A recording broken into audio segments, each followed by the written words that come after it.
Good afternoon. This is William Boyd reporting live from Addis Ababa for BBS News. We're here with a strike in the metal industry. I'm here with the first question for you, sir. What's the main reason for going on strike? Hungry. No food.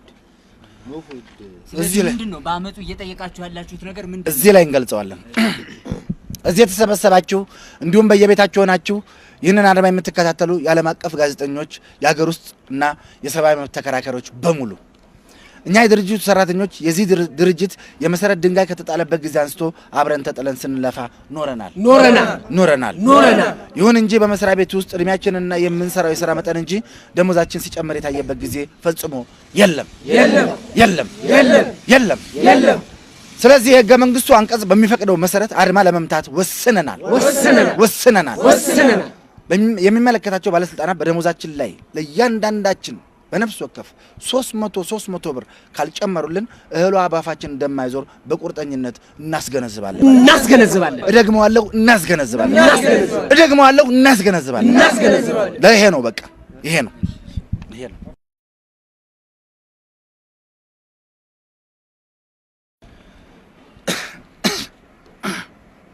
ውድ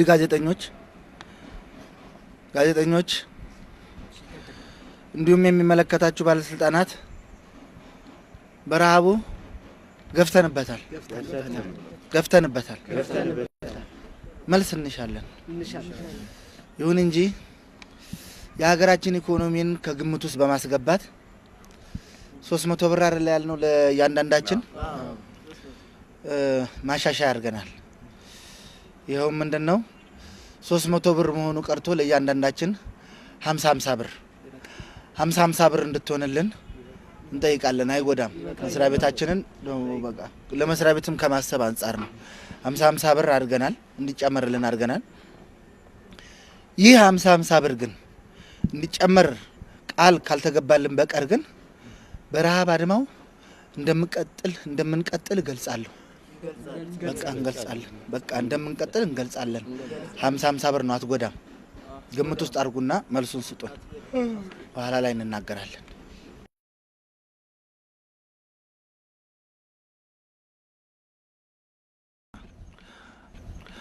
ጋዜጠኞች አቤት ውድ ጋዜጠኞች ይቀጥሉ እየሰማሁ ነገር ቢበዛ አህያጫ ነው የድርጅቱ ባለስልጣናት እግዚአብሔርን ከፈሩ ፈጣሪን ከፈሩ በደሞዛችን ላይ 10 ብር ብቻ እንዲጨምሩልን ካልቻሉ ደግሞ ያለውን ደሞዛችንን ጊዜውን ጠብቀው እንዲሰጡን ቃል ካልገቡልን በቀር ጨርሰው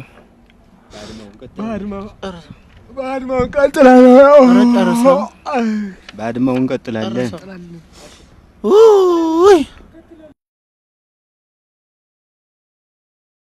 እዚህ የቆማችሁ ሁሉ እንዲሁም የሚመለከታቸው የመስሪያ ቤቱ ባለስልጣናት የደሞዙን ነገር ቀርቷል ተውት እንርሳውስን አሁን ጥያቄያችን ተቀይሯል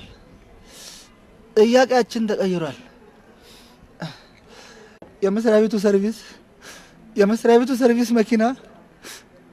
እኛ ያመጹ ተካፋዮችን ምግብ ወደ ያለበት ቦታ መጥቶ እንዲወስድን እንጠይቃለን ይህ ካልሆነ ግን ለመጠባበቂያ ብለን ያዝነውን እንገለገል ግድ ነው ምጥምጣውን ይዛል ደምሳሽ አዋዚውን እየበላን እንታገላለን